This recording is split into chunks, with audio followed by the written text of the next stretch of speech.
Minute આપણે રોકીએ breaking આવી રહ્યા છે અને હિમાચલ પ્રદેશના મંડીમાં કંગનાનો ડંકો વાગ્યો છે. જી હા, કંગના રનૌત આગળ ચાલી રહ્યા છે 30,000 મતથી તેઓ આગળ ચાલી રહ્યા છે. અમેઠીથી સ્મૃતિ ઈરાની 18,000 મતથી પાછળ છે. સ્મૃતિ ઈરાની સતત પાછળ ચાલી રહ્યા છે. આ પણ હવે સમીકરણો ખબર નથી કઈ રીતે આ બદલાઈ શકે છે. જી અમેઠી અને રાયબરેલી આ વખતે કંઈક ને કંઈક કોંગ્રેસને પાછું આવવાનું હતું. એ કમબેક છે. એના બે કારણ આપું તમને. જેમ રાહુલ ગાંધી વિશેનો પ્રચાર થતો હતો કે એ આટલા વર્ષો દેખાયા નથી અને સ્મૃતિ ઈરાનીએ બાજી મારી 19માં રાહુલ ગાંધીને હરાયા. એ જ રીતે આ 5 વર્ષમાં સ્મૃતિ ઈરાનીને દેખાયા નથી. એવું ત્યાંની સ્થાનિક જનતા તો ઘર બનાવી લીધું ત્યાં તો પણ ઘર બનાવવાથી ત્યાં સ્થાનિક પ્રશ્નોનું નિરાકરણ નથી આવતું ને. માત્ર સંસદ ઓવરઓલ પિક્ચર જે બહાર આવે છે કે સ્મૃતિ ઈરાની પણ 5 વર્ષ અમેઠીમાં એવા નથી દેખાય, એવા જોડે નથી ઉભા રહ્યા કે જે જનતાની વચ્ચે રહેવું જોઈએ. જો રાહુલ ગાંધી એ નહોતા દેખાયા. એક્ઝિટ પોલ ની આપણે વાત કરતા હતા. એક્ઝિટ પોલ જે આવ્યા અને હવે જે રુઝાન આવી રહ્યા છે, આંકડો ક્યાં સુધી આપને શું લાગે છે? આઈ થિંક એક્ઝિટ પોલના દિવસો પણ આપણે જોડે હતા અને ત્યારે આપણે વાત થતી હતી કે 325 એનડીએ ક્રોસ ન કરી શકે ઓવરઓલ. અને આપણે જે હમણાં વાત થઈ મજબૂત વિપક્ષની જરૂર છે. કદાચ આ જો 353 ની સીટ પણ જનતાએ જ આપી હતી ગઈ વખતે, 303 સીટ બીજેપીને પણ જનતાએ જ આપી હતી. તો આ વખતે જનતા જ નક્કી કરી રહી છે અને ઓવરઓલ બેલેન્સિંગ જે થઈ રહ્યું છે બહુ બધા રીઝનથી થઈ રહ્યું છે. એવું નથી. હા, મોદી સાહેબ એનડીએના કામ બોલે છે અને એ કામના હિસાબે આમ જોઈએ તો બીજેપીએ કયા દિવસે 272 સ્પષ્ટ બહુમતીથી મોદી સાહેબ આવ્યા પછી બનાવી છે, જ્યારે બનાવી છે ત્યારે. એમ અત્યારે બી ઓવરઓલ સ્પષ્ટ ચિત્ર એટલું તો છે કે ભાઈ બીજેપી એટલું લીડ કરી રહ્યું છે. ભલે એકલા હાથે બહુમતી નહીં બનાવે, એનડીએની સરકાર બની રહી છે. એક્ઝિટ પોલ ક્યાંક ને ક્યાંક દિશા આપતું હતું કે એનડીએની સરકાર બની રહી છે. એક મિનિટ પ્રશાંતભાઈ રોકી રહ્યો છું. બનાસકાંઠાથી હવે આગળ આવી ગયા છે જે રેખાબેન છે તે 20,000 મતથી. શરૂઆતમાં ગેનીબેન આગળ હતા પરંતુ હવે રેખાબેન આગળ આવી ગયા છે. કચ્છથી વિનોદ ચાવડા 56,000 મતથી આગળ ચાલી રહ્યા છે. કચ્છથી પણ પિક્ચર બદલાઈ ગયું છે. બનાસકાંઠાથી રેખાબેન ચૌધરી 19,552 મતથી આગળ ચાલતા જોવા મળી રહ્યા છે. તો ઉત્તર ગુજરાતમાં જે એક બેઠકની આશા હતી તે નહીં પરંતુ પાટણ એકમાત્ર હવે બેઠક બચી છે કોંગ્રેસ માટે ગુજરાતમાં કે જ્યાં આગળ લીડમાં ચાલી રહ્યું છે અને તે લીડ પણ ખૂબ જ નાની છે. કદાચ સરસાય તેમાં પણ મેળવી લેવાય તે પ્રમાણેની પરિસ્થિતિ છે. પરંતુ મોટા ભાગના તમામ વિસ્તારોની અંદર ગુજરાતની અંદર જે પેટા વિધાનસભાની ચૂંટણીઓ છે તમામ જગ્યાએ ભાજપ હાલમાં લીડ કરી રહ્યું છે અને 303 પર એનડીએ છે. જ્યારે ભાજપ માટે ઝાટકા સમાન કદાચ અત્યારે નહીં કહી શકાય કે 247 બેઠકો ઉપર જ દેશમાં તે આગળ ચાલી રહ્યું છે. કારણ કે 543 બેઠકોના વલણ હવે સ્પષ્ટ થઈ ગયા છે જેમાં 304 ઉપર કે 303 ઉપર એનડીએ આગળ છે પરંતુ ભાજપ હજી 250 પર નથી પહોંચી શક્યું. જ્યારે ઇન્ડિયા ગઠબંધન સારું કરી રહ્યું છે 250 પર છે અને કોંગ્રેસ હજી પણ 90 ની આસપાસ છે. શક્યતાઓ છે કે તેમાં પણ સુધારો જોવા મળી શકે છે. બિલકુલ. તો લોકસભા ચૂંટણીના જે પરિણામ રુઝાન સામે આવી રહ્યા છે, જેમ જેમ આ પરિણામની નજીક જઈ રહ્યા છે તેમ બીજેપીમાં પણ ઉત્સાહ અત્યારે વધી રહ્યો છે. કાર્યકર્તાઓ પણ ગાંધીનગર કમલમ ખાતે તેઓ એકઠા થવાનું શરૂ થયું છે. થોડા સમયમાં જ સીએમ પણ ત્યાં પહોંચશે, ભૂપેન્દ્રભાઈ પણ ત્યાં પહોંચશે, કમલમ પહોંચશે અને કાર્યકર્તાઓનો ઉત્સાહ વધારશે. કારણ કે ગુજરાતમાં જે પ્રકારની સ્થિતિ અત્યારે જોવા મળી રહી છે તેને જોઈને ભલે બીજેપી આ વખતે કહેવાય કે સેલિબ્રેશન નથી કરવાનું પરંતુ કાર્યકર્તાઓએ જે કામ કર્યું છે એમનો ઉત્સાહ મોરલ વધારવું પણ એટલું જ જરૂરી છે. રાજકોટની ઘટનાના કારણે પાર્ટીએ નક્કી કર્યું છે કે કોઈ પણ સીટ ઉપર સેલિબ્રેશન નહીં કરવું પરંતુ ગેધરિંગ એ જરૂરી છે. અને એટલા માટે પરંપરાગત કાર્યાલય ઉપર માન્ય પ્રદેશ અધ્યક્ષ અને મુખ્યમંત્રી શ્રી આવતા હોય છે અને કાર્યકર્તાઓની વચ્ચે રહીને એક ઉત્સાહ વધારતા હોય છે. આપ જોઈ શકો છો કે આ જે જાહેરાત થઈ છે એ ગુજરાતની ટ્રીમેન્ડસ જીતની જાહેરાત થઈ રહી છે અને એટલા માટે કમલમમાં કાર્યકર્તા એકત્રિત થઈ રહ્યા છે. હવે આવતા દિવસોમાં કઈ રીતે આગળ વધવું છે એની જ વાતો મને લાગે છે કે આ 12 વાગ્યા પછી કરવી જોઈએ. લેખાજોખા ઘણા થઈ શકે. એક બેઠક પર હજુ પણ પેચ ફસાયેલો છે. આ છે પાટણની બેઠક. ચંદનજી જે સેવાભાવી કહેવામાં આવે છે, દીકરીઓમાં દાન પુણ્યના માટે તેમને ઓળખવામાં આવે છે. ચંદનજી બસ સાચી છે. આ પાટણ સિવાય હજી પણ અમારી બેઠકો ક્લિયર નથી થઈ ને ભાજપની બેઠકો પણ ક્લિયર નથી થઈ. ઠીક છે, લીડ આગળ પાછળ થઈ રહ્યું છે. સમજી શકાય છે કે 19,000 20,000 30,000 ની લીડ છે પરંતુ જ્યાં લોકસભામાં 20 લાખની વસ્તી વોટિંગ હોય છે ને એની અંદરથી આપણે 50% વોટિંગ થઈ તો પણ હજી આ 10-20,000 ની લીડને ફાઇનલ રિઝલ્ટ ના કહેવાય. એટલે હું સમજુ છું કે હજી આપણે વેઇટ કરવું જોઈએ, વિચારવું જોઈએ અને પછી કોઈ પરિણામ અને રિઝલ્ટ ઉપર વાત વાત કરવી જોઈએ. અચ્છા, આણંદ બેઠક પર 12,000 મતનો જ અહીંયા ફરક છે. મિતેશભાઈ 12,000 મતથી આગળ ચાલી રહ્યા છે. એટલે તો હું કહું છું ને કે 12,000, 15,000, 30,000 એ પણ લીડ કાપી શકાય છે.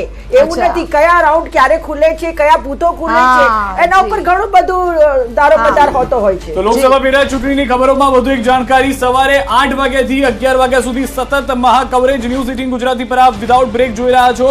પરિણામોની પળે પળની ખબર આપી રહ્યું છે ન્યૂઝ 18 ગુજરાતી. અને જ્યાં સુધી સરકાર નહીં બને ત્યાં સુધી વિરામ પણ અમે લેવાના નથી. દેશમાં 2000 થી વધુ રિપોર્ટરો આંકડાઓ આપી રહ્યા છે. દિવસભર સચોટ અને સૌથી ઝડપી પરિણામ ન્યૂઝ 18 ગુજરાતી પર અમે આપને બતાવી રહ્યા છે. અને સતત સવારના 7:30 થી વગર બ્રેક પર અમે આપને એક એક આંકડા બતાવ્યા છે. સૌથી વધારે મહત્વની વાત એ છે કે કાંટાની ટક્કર આ વખતે ઇન્ડિયા અને એનડીએ વચ્ચે. એક તરફ પ્રશાંતભાઈ અહીંયા ટૂંકમાં એ પણ પ્રતિક્રિયા, ભલે અહીંયા આગળ એનડીએ જીતે છે પરંતુ કદાચ આ પહેલા પણ ચર્ચા હતી કે એક મનોબળ ઉપર અસર થઈ જશે કે આંકડા ખૂબ જ ઓછા છે અને ઇન્ડિયા ભલે હારે છે પણ એ મનોબળ અસર થશે કે આંકડા ખૂબ જ વધારે છે. કે જેમ હું પહેલા કહેતો હતો કે કદાચ ગુજરાતમાં કોંગ્રેસ એક સીટ જીતે ને તે ભાજપ હાર્યું કહેવાય, કોંગ્રેસ જીત્યું ના કહેવાય, બરાબર. એમ ઓવરઓલ જે 350 કે જે એમની ભાજપની જે મજબૂતાઈ છે અને મોદી સાહેબના વિઝનને લઈને ભાજપે જે આખા દેશમાં પ્રચાર કર્યો છે એનડીએ માટે, અને એમાં આ જે સીટ આવે એટલે પરફોર્મન્સ એમનું નબળું કહેવાય. હવે આ પરફોર્મન્સ આપણે બધી રીતે જોવું પડે 360 ડિગ્રી ચારે દિશાએ કે આમાં એનડીએના ઘટક પક્ષોની ટોટલ સીટો પહેલા તો કેટલી આવે, કારણ કે ભાજપ અત્યારે 250 થી નીચે છે. હવે 250 થી નીચે આવશે તો શું ભારતીય જનતા પાર્ટી, આરએસએસ આ બધા ભેગા થઈને જે નરેન્દ્ર મોદી ઉપર એકલા હાથે જે મૂકેલો વિશ્વાસ છે આ જ વિશ્વાસ આગળ કેટલો વધારે છે. બીજું આ ઘટક પક્ષો છે, વાજપેયીની સરકાર એક વોટથી જ પડી હતી, ઘટક પક્ષો જોડે જ હતા. એમ આ 303 એટલે 273 માં 30 જ સીટો વધારે કહેવાય. અને 30 સીટમાં નીતિશ કુમાર કે બીજેડી જેવા કે શિવસેનાનું જે તૂટેલું ગ્રુપ છે એ બધું કન્ટિન્યુ કરશે 5 વર્ષ આમની સાથે, કારણ કે અલ્ટિમેટલી આપણે શું હોય છે મજબૂતાઈ હોય તો સરકાર 5 વર્ષ. નીતિશ કુમારની વાત કરી, હાથમાં તો કમળ પકડીને પ્રચાર કરતા હતા. પ્રચારની વાત અલગ હતી, કારણ કે એ વખત એમને બીક હતી 400 પાર લઈ આવશે આ લોકો. અચ્છા, અચ્છા. એમને પણ આટલી વિશ્વાસ હતો. હા, પણ આની સાથે બીજો એક સવાલ, તમે ઘટક પક્ષોની વાત કરી છે ત્યારે યાદ આવે છે અરવિંદ કેજરીવાલનું એ સ્ટેટમેન્ટ, આપને પણ બહુ સારી રીતે યાદ હશે કે ભાઈ આ ચૂંટણી અમિત શાહ માટે લડાઈ રહી છે. તેમણે આ પ્રકારનું જે સ્ટેટમેન્ટ આપ્યું હતું એ કેમ આપ્યું હતું? લોકોને ગુમરાહ કરવા માટે આપ્યું હતું આ પ્રકારનું? એટલે એક આમાં શું છે, મોદી શાહની જોડી જેમ આપણે વાજપેયી અને અડવાણીજીની જોડી ગણાતી હતી કે વાજપેયી પછીના ઉત્તરાધિકારી અડવાણીજી જ હોઈ શકે, એમ અત્યારે આખા દેશમાં એક એવો માહોલ કે ભાઈ, કારણ કે મોદી સાહેબના પછી કંઈ બી ડિસિઝન થી લઈને બધામાં આગળ રાજનાથસિંહ કે નીતિન ગડકરી તો છે નહીં, જે છે અમિત શાહનો ચહેરો વધારે પડતો આગળ, એટલે એક ઉત્તરાધિકારી તરીકે આમ પ્રસ્થાપિત થતા હોય એવું એક માહોલ દેખાય છે. એટલા માટે એમણે કીધું હતું કે 75 વર્ષની બી વાત એમણે દોરાઈ હતી કે 75 થશે પછી શું એ રિઝાઇન કરશે તો અમિત શાહ બનશે, તો શું તમે અમિત શાહ માટે આ એંગલથી એમણે વાત કરી હતી. પણ બીજેપી આખો ખેલ અલગ છે. મેં કીધું હજી બી તમે જુઓ, કદાચ બીજેપી 273 એકલા હાથે ક્રોસ ના કરે તો સાંજ પડે વાતાવરણ આખું અલગ હોઈ શકે, ચેન્જ થઈ શકે, ચેન્જ થઈ શકે. આ સ્ટેટમેન્ટ વિશે શું કહેશો? હા,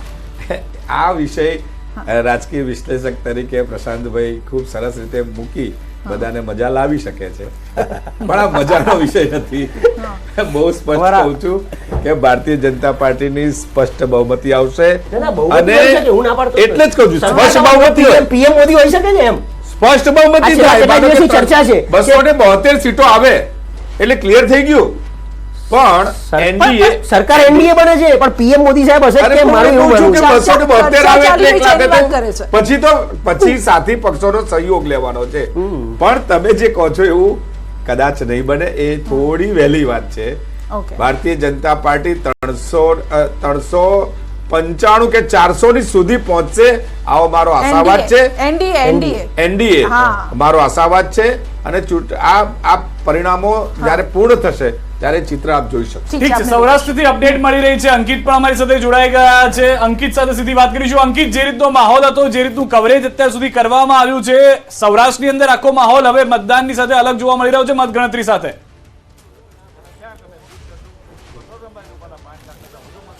ચોક્કસ, ખાસ કરીને વાત કરવામાં આવે તો રાજકોટ લોકસભા મતવિસ્તારની વાત કરીએ તો જે પ્રમાણે પરિણામો સામે આવી રહ્યા છે અને 7મો રાઉન્ડ છે તે હાલ અત્યારે શરૂ થઈ ચૂક્યો છે, પરંતુ અત્યાર સુધી 6 રાઉન્ડની મતગણતરી પૂરી થઈ ચૂકી છે, 7મો રાઉન્ડ શરૂ થઈ ચૂક્યો છે. એક પણ રાઉન્ડની અંદર પરેશ ધાનાણી છે તે આગળ જોવા નથી મળ્યા. ક્ષત્રિય જે સમાજની જે વિરોધ હતો ખાસ કરીને એપિસેન્ટર રાજકોટ રહ્યું હતું, પરંતુ તેની કોઈ વિરોધની અસર રાજકોટ ઉપર જોવા નથી મળી રહી અને 1,86,000થી પણ વધુ મતોથી છે તે પરસોત્તમ રૂપાલા છે તે આગળ જોવા મળી રહ્યા છે. ત્યારે ભારતીય જનતા પાર્ટીના પ્રવક્તા છે તે આપણી સાથે છે, રાજુભાઈ ધ્રુવ સાથે વાતચીત કરીશું. રાજુભાઈ, શું કહેશો, ક્ષત્રિય સમાજના વિરોધની કોઈ પણ અસર રાજકોટ સીટ ઉપર હાલ પરિણામમાં જોવા નથી મળી રહી? માનું છું કે દેશની પ્રજા, ગુજરાતની પ્રજા, સૌરાષ્ટ્રની પ્રજા, રાજકોટની પ્રજા નરેન્દ્રભાઈ મોદીને ત્રીજી વાર વડાપ્રધાન બનતા જોવા માંગતી હતી. નરેન્દ્રભાઈ વડાપ્રધાન બનાવવાની હેટ્રિક નોંધાવે એવું સૌરાષ્ટ્રની પ્રજા, રાજકોટની પ્રજા ઈચ્છતી હતી. દેશની એકતા, અખંડિતતાની વાત હોય, પ્રમાણિક પારદર્શી શાસનની વાત હોય, ત્યારે પ્રજાએ નરેન્દ્રભાઈ મોદીને પસંદ કર્યા છે. નરેન્દ્રભાઈ મોદી વડાપ્રધાન બને એટલા માટે ભારતીય જનતા પક્ષના સૌરાષ્ટ્રના તમામ સંસદ સભ્યો, લોકસભાના ઉમેદવારો જંગી બહુમતી સાથે આજે આગળ વધી રહ્યા છે. ત્યારે હું માનું છું સમાજના તમામ વર્ગોએ દેશની એકતા, અખંડિતતાને મત આપ્યો છે, વડાપ્રધાન નરેન્દ્રભાઈ મોદીને મત આપ્યો છે. ત્યારે હું આજે સ્પષ્ટપણે કહીશ કે સમાજના તમામ વર્ગો વિકાસની સાથે રહ્યા છે, નરેન્દ્રભાઈ મોદીની સાથે રહ્યા છે. વડાપ્રધાન પદે નરેન્દ્રભાઈ મોદી હોય, ગુજરાતમાં મુખ્યમંત્રી પદે ભૂપેન્દ્રભાઈ પટેલ હોય, અમારા પ્રદેશ અધ્યક્ષ આદરણીય સી આર પાટીલજી હોય, આ સૌએ જે રીતે વડાપ્રધાન નરેન્દ્રભાઈ મોદીનો સંદેશો લઈ અમે કાર્યકર્તાઓની સાથે ઘર ઘર સુધી અમે પહોંચ્યા, વડાપ્રધાનનો સંદેશો પહોંચાડ્યો, લોકોએ વડાપ્રધાનનો સંદેશો સ્વીકાર્યો અને જંગી માત્રામાં હીટવેવની આગાહી હતી, છતાં પણ આવી ગરમીમાં પ્રજાએ મતદાન કર્યું અને એ મતદાન સંપૂર્ણપણે ભારતીય જનતા પક્ષની તરફેણમાં હતું. એ મતપેટી દેખાડી રહી છે. ખાસ કરીને સૌરાષ્ટ્ર કચ્છની 8 સીટ પરની વાત કરીએ તો સતત છે તે ભારતીય જનતા પાર્ટીના ઉમેદવારોની લીડમાં વધારો થઈ રહ્યો છે. આ વિશે આપનું શું કહેવું છે? અમે અગાઉ પણ કહ્યું હતું કે અમારા અધ્યક્ષશ્રીએ પણ જાહેરાત કરી હતી કે 5 લાખ કરતાં વધુ લીડ. અમને ભરોસો હતો, અમને ભરોસો પ્રજા પર હતો, પ્રજાને ભરોસો નરેન્દ્રભાઈ મોદી ઉપર હતો, નરેન્દ્રભાઈ મોદીને ભરોસો સૌરાષ્ટ્રની પ્રજા ઉપર, રાજકોટની પ્રજા પર હતો અને પરસ્પરસ આ ભરોસાની વાત ભારતીય જનતા પક્ષને વિજય બનવા તરફ દોરી જઈ રહી છે. ત્યારે હું માનું છું આજના જે પરિણામો છે એ નરેન્દ્રભાઈ મોદીની લોકપ્રિયતા, નરેન્દ્રભાઈએ જે પ્રમાણિકતા, પારદર્શિતા સાથે સુશાસન આપ્યું છે, આ એનો વિજય છે. વડાપ્રધાન નરેન્દ્રભાઈ મોદી ત્રીજી વાર એક મોટા સમાચાર ગાંધીનગરથી મળી રહ્યા છે. ગાંધીનગરમાં અમિત શાહની લીડ 3,50,000થી વધુ થઈ ગઈ હોવાની જાણકારી છે. અમિત શાહ 3.5 લાખની લીડથી આગળ ચાલી રહ્યા હોવાની જાણકારી છે. ગાંધીનગરનો મુકાબલો જે પહેલેથી ચર્ચા કરી રહ્યા હતા તે પ્રમાણે એક તરફી થઈ ગયો છે. આગળ ચાલી રહ્યા છે તો મોટા સમાચાર છે અને સૌથી મોટી વાત એ છે ગાંધીનગર લોકસભા બેઠક સૌથી મહત્વની આ બેઠક છે અને હિસ્ટોરિકલ આ બેઠક પણ કહેવામાં આવે છે બીજેપી માટે. એટલા માટે કારણ કે પોરબંદરથી મનસુખ માંડવિયા પણ 1 લાખ મતથી આગળ ચાલી રહ્યા છે. કેન્દ્રમાં મંત્રી અને ત્યારબાદ તેઓ ગ્રાઉન્ડમાં ઉતર્યા અને ગ્રાઉન્ડમાં જનાદેશ લેવા માટે તેઓ ઉતર્યા હતા. એટલે ઇન્ટરેસ્ટિંગ આ વખતે વાત એ પણ રહી કે એવા ચહેરાઓને મેદાનમાં ઉતારવામાં આવ્યા જેઓ કદાચ પહેલા ચૂંટણી લડ્યા પણ ન હતા. આખા દેશની આપણે વાત કરી રહ્યા છીએ, એવા ચહેરાઓ જે મોટી જવાબદારી દેશમાં નિભાવી અને ત્યારબાદ તો પંચમહાલથી રાજપાલસિંહ જાદવ 2 લાખ મતથી આગળ ચાલી રહ્યા છે. આ એવો વિસ્તાર પંચમહાલમાં ગ્રામ્ય વિસ્તાર છે, ટ્રાઇબલ વિસ્તાર છે, આદિવાસી વિસ્તાર છે, ખેડૂતો ત્યાં મોટી સંખ્યામાં છે અને આ એવા વિસ્તારમાંથી પંચમહાલ રાજપાલસિંહ જાદવ જ્યારે આ નામ પણ આવ્યું ત્યારે લોકો પણ ચોંકી ઉઠ્યા હતા. તો તેઓ પણ 2 લાખથી વધુ મતથી આગળ ચાલી રહ્યા છે. તો આ સાથે હિતેન્દ્રભાઈ પણ આપણી સાથે જોડાઈ ગયા છે બીજેપી તરફથી, જે 5 લાખ લીડની વાત કરતા હતા. પરંતુ મોટી વાત અહીંયા અમિત શાહની આ બેઠક, ગાંધીનગરની આ બેઠક બીજેપી માટે મહત્વની બેઠક અને 4 લાખ મને લાગે છે હમણાં થોડા સમયમાં ક્રોસ પણ થઈ જશે. સમગ્ર ગુજરાતમાં જે પ્રમાણેના રુઝાન છે અને 2 કલાકમાં જે આપણને પરિણામો પણ મળવાના છે, મને લાગે છે કે ભારતીય જનતા પાર્ટી ખૂબ સારા પ્રદર્શનથી એનડીએની સરકાર, ભારતીય જનતા પાર્ટીની સરકાર બનવા જઈ રહી છે. આ પરિણામો સંજયબેન એ પ્રમાણે અલગથી આવે છે કે સમગ્ર ભારતમાં ભારતીય જનતા પાર્ટીની હાજરી આઝાદીના ઇતિહાસમાં પહેલીવાર એવી ઘટના બનવાની છે કે પૂરા ભારતમાં ભારતીય જનતા પાર્ટી પોતાની હાજરી નોંધાવે છે, પોતાનો વોટ શેર વધારે છે અને બેલેન્સલી આખા ભારતમાં ભારતીય જનતા પાર્ટીનો ભગવો લહેરાય એવી સ્થિતિ બની રહી છે. સાથે સાથે પરિણામો જે પ્રમાણે અત્યારે આવી રહ્યા છે, 4થો કે 5મો રાઉન્ડ, 6ઠ્ઠો રાઉન્ડ ચાલતો છે, પણ 14 રાઉન્ડના અંતે પરિણામો આપણે ભારતીય જનતા પાર્ટીની જનતાની અપેક્ષા પ્રમાણે પરિણામો પણ દેખાઈ રહ્યા છે. જનતાનો જે નરેન્દ્રભાઈ પરનો ભરોસો છે, ભારતીય જનતા પાર્ટીએ પાછલા 55 વર્ષની સરખામણીએ આ 10 વર્ષમાં જે પરફોર્મન્સ આપ્યું છે જે પ્રમાણે પાર્ટીએ કામો કર્યા છે, લોકોની અપેક્ષામાં ખરા ઉતરવાનો પ્રયાસ કર્યો છે, મને લાગે છે કે પરિણામોમાં પણ એ રિફ્લેક્ટ થવાનું છે. ક્યાંક ને ક્યાંક નાનો મોટો ઉલટફેર આપણે જોઈ રહ્યા છે, પણ પરિણામને અંતે અમારો જે આંકડો છે, અમારી જે અપેક્ષા છે, જનતાના જે આશીર્વાદથી જનતાની પણ જે અપેક્ષા છે એ પ્રમાણે પરિણામો આવશે. મોટી વાત એ પણ છે પંડ્યા સાહેબ, અહીંયા આગળ હવે આ તમામ જે વાતો થઈ રહી છે, કયા કારણો જોઈ રહ્યા છો કે આટલો મોટો જે ફરક? કેમ કે અત્યાર સુધી આપણે વિચારીને બેઠા હતા કે એક વન સાઇડેડ કદાચ ક્લિયર થઈ ગયું હશે સરકારને લઈને, અને તેનો આઈડિયા છે કે શેર બજાર પણ આપ જો 2900 પોઈન્ટનો કડાકો શેર બજારમાં પણ આવી ગયો છે. એ લોકોએ પણ આપણી જેમ જ વિચાર્યું હશે કે એક તરફું કદાચ થઈ ગયું હશે 11 સાડા 11 સુધીમાં. આ ન થવાનું કારણ અથવા આવું થવાનું કારણ શું? એ આ પહેલેથી આપણે માની લીધું હતું, મોટા ભાગે પ્રચાર જ એ પ્રકારનો હતો અને નેરેટિવ્સ પણ એટલા જ હતા. એની વચ્ચે લોકોને એમ જ હતું કે માત્ર અને માત્ર ભાજપ આવશે, એનડીએ આવશે. હવે એક રીતે આ એક દ્રઢ વિશ્વાસ હતો, પણ બીજી બાજુ મેચ્યોર લોકશાહીનો મતદાર છે, એને પણ સાવ કોઈ એક જ સાગમટું બધું કોઈને આપી દેવું એવું ક્યારેય નથી. જવાહરલાલ નહેરુના સમયમાં પણ નહોતું. અને એ વખતે તો એવું કહેવાતું હતું કે કોંગ્રેસ કોઈ ઉમેદવારને બદલે ઝાડ કે વીજળીનો થાંભલો ઊભો રાખે મતદાર તો એ પણ જીતી જતા.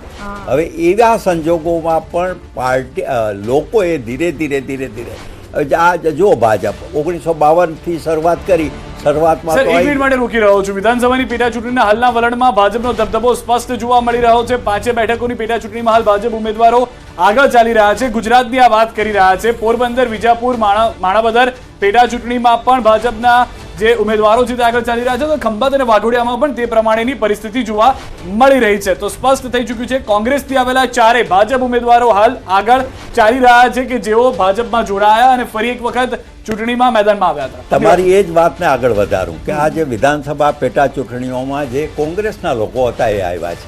એટલે બાપ્ટિઝમ આપણે ત્યાં ક્રિશ્ચિયન પેલામાં કહેવાય છે કે પવિત્ર થઈ ગયા એમ માનીને ચાલ્યા. અને પણ લોકોએ ઉમેદવારને પસંદ કર્યા છે. એ કોંગ્રેસનો હતો છતાં ભાજપમાં પણ આવ્યો અને સારો ઉમેદવાર છે. ઉદાહરણ તરીકે અર્જુન મોઢવાડિયા તો માણસે કામ કર્યું છે અને એ ભાજપમાં આવીને એણે સાચી રીતે સાચી જગ્યાએ એને સાચી પરિસ્થિતિમાં એ બદલો લાવ્યા. નહીં તો એને કંઈ લાવવાની જરૂર નહોતી. એ તો ત્યાં પોતાની રીતે સુખી હતા, પણ એને વધારે સુખી થવા માટે એટલે વધારે સુખી થવા માટે જે આવ્યા. પણ લોકોએ ભરોસો મૂક્યો ને પેલા રાજુ ધ્રુવ જે કહેતા હતા એ વાત સાચી છે કે કાર્યકર્તાને નરેન્દ્ર મોદી જ જોઈએ છે વડાપ્રધાન તરીકે. એ ભૂમિકા હજી પણ સાવ નષ્ટ નથી થઈ અને એના પરિણામો હજી મને લાગે છે હવે બપોર પછી વધારે ખબર. અને હવે રાજકોટથી પણ એ જાણકારી આવી રહી છે સંધ્યા કે રૂપાલા જે છે તે 2 લાખની વધુ લીડથી આગળ થઈ ગયા છે. એટલે કે ક્ષત્રિય ઇફેક્ટ નીલબટ્ટા સન્નાટા થઈ ગઈ છે રાજકોટની અંદર અને ખાસ કરીને સૌરાષ્ટ્ર અને મોટાભાગના ગુજરાતના વિસ્તારોની અંદર કે જ્યાં આગળ કદાચ લીડ કાપી હોઈ શકે, પરંતુ રાજકોટમાં તો એક તરફી માહોલ થઈ ગયો છે. કદાચ રૂપાલા સાહેબે જે 4-5 વખત માફી માગી તે માની લીધી હોય ક્ષત્રિય સમાજે, ક્ષત્રિય સંકલન સમિતિને બાકાત કરતા તેવું લાગી રહ્યું છે અને કદાચ તેની જ અસર હોઈ શકે કે 2 લાખથી વધુ મતની લીડ અહીંયા આગળ જોવા મળી રહી છે. પૂનમ માડમ જામનગરથી 93,000 મતથી આગળ ચાલી રહ્યા છે કે જ્યાં પણ આપણે ઘણા દ્રશ્યો જોયા હતા કે ક્ષત્રિય આંદોલન થયું છે, કેટલાક લોકો ભેગા થયા છે, તે પણ અહીંયા આગળ શૂન્ય થઈ ગયું હોય તેવું લાગી રહ્યું છે.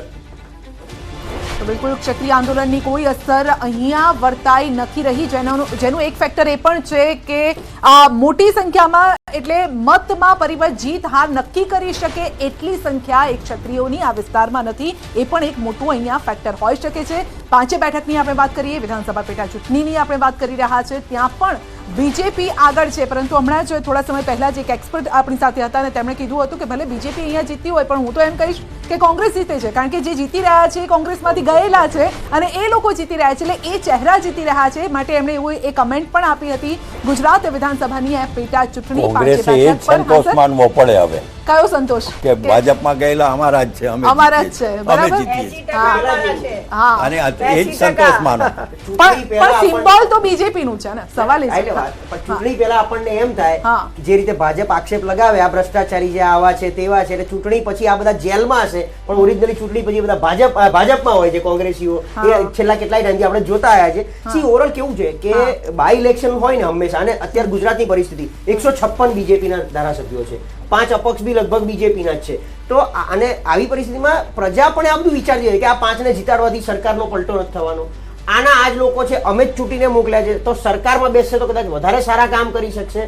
આ બધા ફેક્ટરથી પણ ભલે કોંગ્રેસમાંથી આવેલા હોય પણ ભાજપના લેવલ પર જીતી જાય. એનડીએના 400 પારના દાવાનો ફિયાસ્કો. સૌથી મોટો સવાલ આ છે, પ્રથમ 2 કલાકમાં જ મોટી ઉથલપાથલ થઈ ગઈ છે. હવે આમ તો 3 કલાકનો સમય થઈ ગયો, 11 વાગી ચૂક્યા છે અને પહેલી 3 કલાકની અંદર 400 પાર ન થયું, માર્કેટને ઊંધા માથે પછાડ્યું અને કેટલાક લોકોના જે વહેમ હતા કદાચ એ પણ અહીંયાથી જતા જોવા મળી રહ્યા છે. યુપીમાં ઇન્ડિયા ગઠબંધનને જાતિગત સમીકરણોનો ફાયદો સ્પષ્ટ જોવા મળી રહ્યો છે. કેન્દ્ર સરકારની યોજનાનો ફાયદો કદાચ ન મળ્યો કેન્દ્ર સરકારને, જે રીતે હાલમાં આંકડા આવી રહ્યા છે. હજી પરિણામ નથી પરંતુ વલણ છે અને તેમાં જો આટલા મોટા ઉલટફેર થતા હોય તો ચિંતાની વાત ચોક્કસથી છે, કારણ કે હવે ટેલી આપ જોશો તો 300 ની અંદર એનડીએ આવી ગયું છે, ભાજપ 240 ની અંદર આવી ગયું છે અને ઇન્ડિયા ગઠબંધન 200 ની ઉપર 228 પર જતું રહ્યું છે. જે ગઠબંધનને અલગ અલગ નામથી બોલાવવામાં કદાચ આવ્યા હતા એ સેન્ટિમેન્ટ અસર ના કર્યા અને એ ગઠબંધન હવે કદાચ વિપક્ષની હાર હોવા છતાં જીત જે રત્નાબેને કીધી તે આગળ જોવા મળી હતી. ક્વિક રિએક્શન રત્નાબેન અહીંયા આગળ. કદાચ ગુજરાતમાં તમારા માટે સારા પરિણામ નથી પણ દેશમાંથી કદાચ આવે. 100% સારા પરિણામ છે અને આ જનતાની જીત છે, ઇન્ડિયાની જીત છે. રાહુલ ગાંધી, પ્રિયંકા ગાંધી, મલ્લિકાર્જુન ખડગે જે રીતે ખડે પગે રહીને એ લોકો ચૂંટણી પ્રચાર કર્યું છે. એક મિનિટ માટે રોકી રહ્યો છું. જામનગરથી પણ સમાચાર, 93,000 મતની લીડ પૂનમબેન માડમની જામનગરમાં 1 લાખની નજીક છે. જામનગરમાં પણ ક્ષત્રિય આંદોલનની અસર જોવા નથી મળી. ક્ષત્રિય આંદોલનની અસર રાજકોટ બાદ જામનગરમાં હશે તેવી વાતો થઈ હતી, પરંતુ 1 લાખ મતની લીડ. સવારમાં થોડું એક્શન હતું કે જ્યાં આગળ થોડા પૂનમબેન આગળ પાછળ ચાલી રહ્યા હતા, પરંતુ એક તરફી હવે જોવા મળી રહ્યું છે. 1 લાખની લીડ. વાત પૂરી કરશો તમે. गिरते वही है जो मैदान जंग में लड़ते हैं. હું આ વાત કરું છું. અમે લોકો બહુ જ ઉત્સાહથી લડ્યા છીએ, બહુ જોશથી લડ્યા છીએ અને નરેન્દ્ર મોદી સાહેબની ગેરંટીઓની સામે લડી રહ્યા છીએ.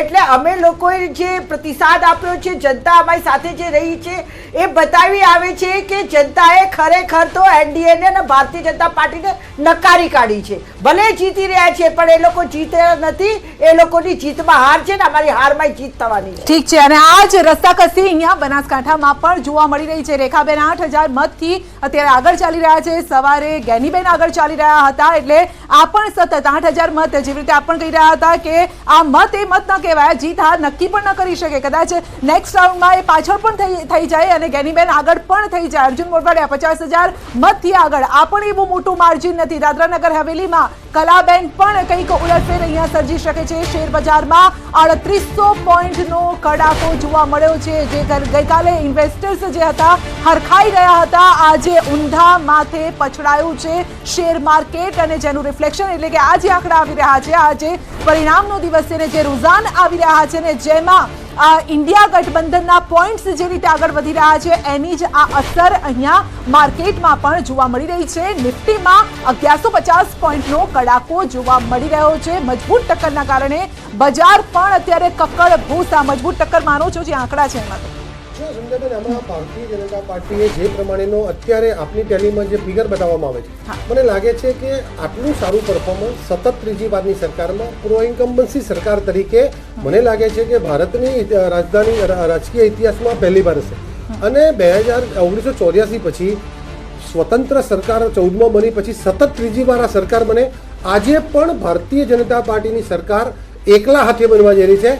એનડીએ એના કરતાં વધારે સારું પરફોર્મન્સ કરવા જઈ રહી છે. 1 કલાકનો સમય આપો મને, અને તેમ છતાં તમે હરખાવ છો કે અમે જીતીએ છીએ. ઊંધા માથે પટકાયા પછી જે હજુ સદી મારવા માટે પણ સક્ષમ નથી થયા. અને રત્નાબેન એટલા બધા આનંદમાં છે, મને લાગે છે કે આ આંકડા તો જુઓ તમે એકવાર 353 1980માં અને એકવાર 371. તો આ પછી ભારતીય જનતા પાર્ટી સતત આટલા મોટા માર્જિનથી ત્રીજી વાર સરકાર બનાવવા જઈ રહી છે. નરેન્દ્રભાઈ વડાપ્રધાન બનવા જઈ રહ્યા છે. અને આટલા એ રાજકોટથી એક અપડેટ આવી રહ્યું છે અને જે રાજકોટમાં ક્ષત્રિય આંદોલનની અસર ન જોવા મળી. આખું ઇલેક્શન ગુજરાતમાં ફક્ત એક જ મુદ્દો ચર્ચાયો હતો અને એ છે ક્ષત્રિયોનો. કરણસિંહ આપણી સાથે જોડાઈ ગયા છે, સંકલન સમિતિના આગેવાન છે કરણસિંહજી. રાજકોટમાં રૂપાલા જીતી રહ્યા છે, લીડ પણ મોટી છે. ક્ષત્રિય આંદોલનની અસર જોવા ન મળી એવું કહી શકાય? ના કહી શકાય, એટલા માટે કે તમે જુઓ કે ભારતીય જનતા પાર્ટી